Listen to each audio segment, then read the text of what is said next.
Hi, Deepa Rani Shekar from Transform Life Programs. Love and Light. Friends, where do we stand today in this new normal world? New normal is a coinage from when the COVID 19 took over rampantly globally. So, where do we stand? To know where we actually stand, let us take a peek back in time. Quite a bit of back we have to go when I say back in time. If you consider the ancient civilizations, be it Indus Valley civilization, Egyptian civilization, Mayan civilization, Aztec civilization, anything, when you look at it, don't you feel they were complete in themselves? They handled diseases much better. And if you go back and read through, they did not have as many diseases as we have globally today. So, what is that golden link that we are missing from then to the new normal period that we are living in? What is that golden link that we are missing? They were quite efficient in handling lot of things like physical ailments, handling mental stress, or rather they did not have mental stress is what I would like to say, handling relationships, any situation. They were far better, and they knew quite a bit of alternate therapies, and with alternate therapies they healed themselves completely.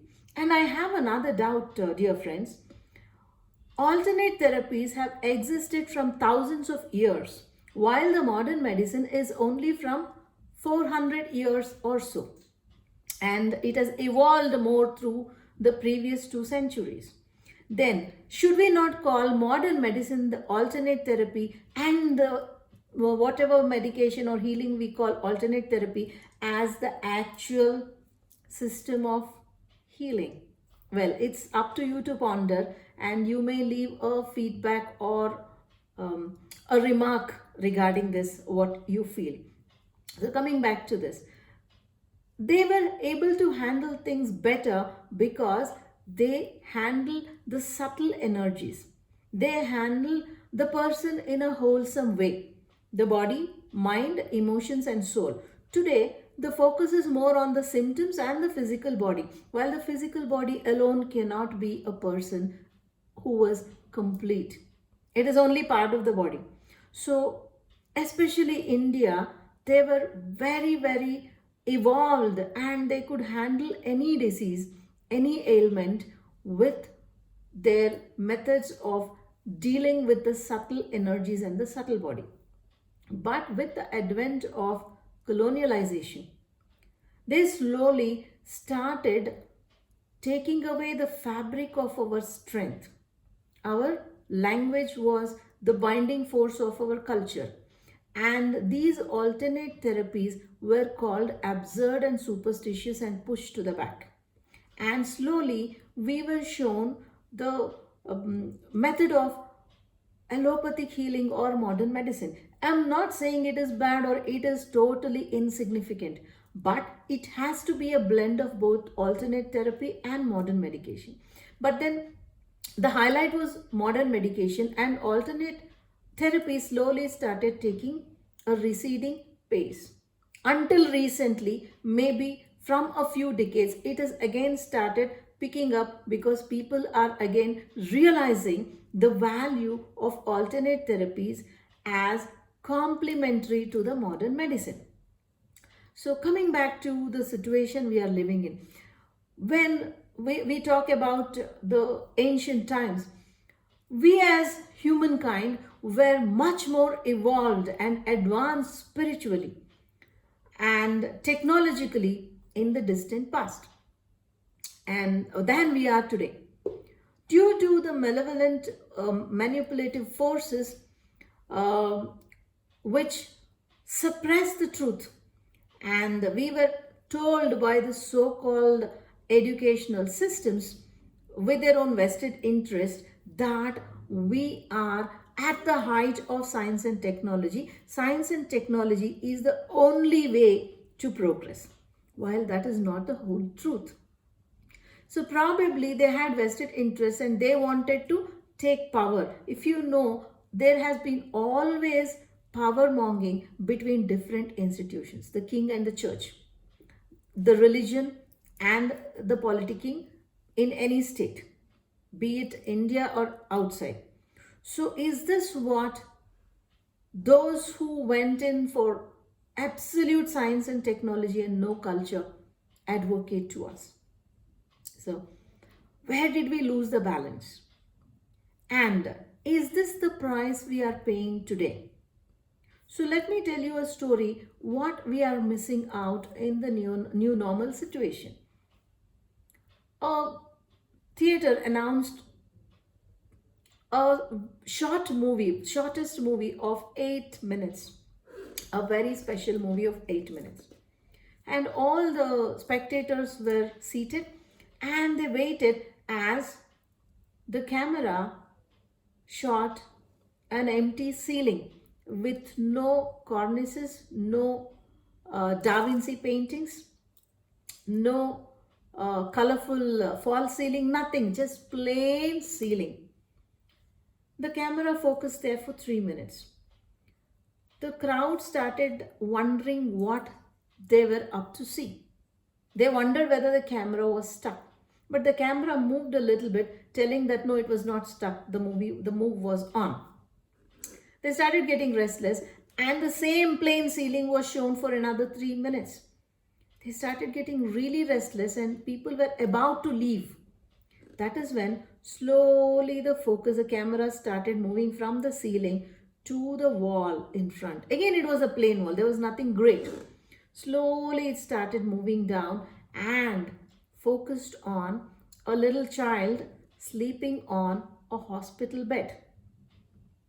This child had a major spine injury and could not move. And there was a wheelchair and all the things supposed to keep the child alive. So the filmmaker threw this question to the spectator saying, if you cannot take 6 minutes of this in your life, imagine this child takes this day in and day out. That is all that the child can see. The child takes this empty ceiling and the empty walls day in and day out. There is no way of getting away from here. So, what are you complaining about? You mean the movie was boring?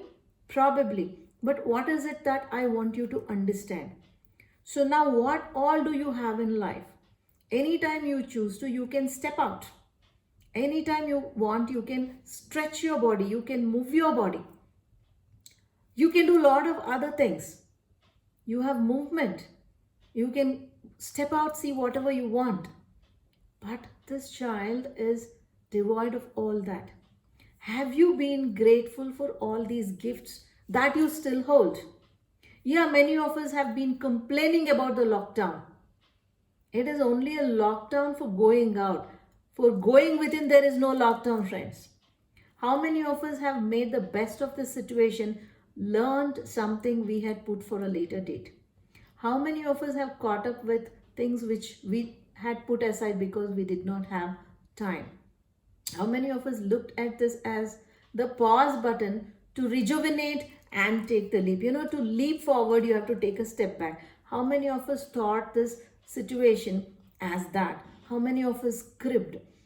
Though there was a lockdown, we could still step out and see what's going on in the streets.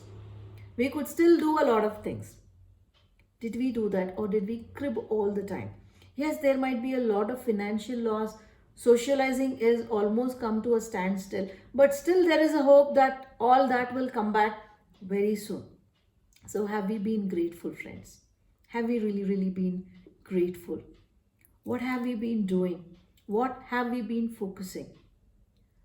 Yes, in my previous video, I spoke about a death because of probably racial discrimination. A man by name George Floyd, an Afro-American, was killed because of the vindictiveness of an American cop. So, what did this evoke? Lot of arson, vandalism, and looting across the United States, more so in Minnesota. And do you know how this was brought to control? Not by more of charge by the police, not by uh, uh, shooting or anything. The police bent down on their knees and asked for forgiveness for the death of this Afro American called George Floyd. That is when the people calmed down. So, anytime you connect from here and ask people to calm down, it works. Yes, but still, the loss of a life is loss of a life. That doesn't mean you create more loss of lives. The one who did it gets away. The one who pays a very heavy price are innocent people, victims who don't even know what's happening. So, is that what is happening the worldwide? Is the COVID here to teach us you're all connected, whether you like it or not, whichever race, whichever caste, creed, religion you belong to, you're all connected. Though you might be belonging to a different species, all the animals, plants, aquatic animals, birds, everything is connected. Until you're empathetic towards all living beings, you will suffer. Is that what the COVID is here to teach us? So, in this new normal life, can we be more empathetic to our fellow creatures? Not just fellow beings, fellow creatures, from the tiniest to the biggest, to people who are around us, connected, unconnected, everybody. So, is that not something to think about? Like in every video of mine, I keep asking, what is this pandemic wanting us to learn? The day we learn, it's going to be gone. Are we learning? Are we learning? What are we doing? We are planning more attacks geographically. We are planning more arson. There are people who are involved in mass massacre of innocent animals because they think the pandemic is spreading through animals. And sometimes during bird flu or foot and mouth disease and all, animals are culled to death. Yeah, it hurts, but it happens. But at least use a method where the death is painless. How is how is it that you burn down bats alive? How is it that you steam pigs alive? It's so painful, it's so overwhelming. How could anyone even think of killing animals like this? Even though they are animals, pain is real, as is for me and for you. So, is it that we are still not learning empathy, friends? Can we just go into our own selves and just tell ourselves what empathy means to ourselves? Thank you for joining me, Deepa Rani Shekar from Transform Life Programs. Love and light.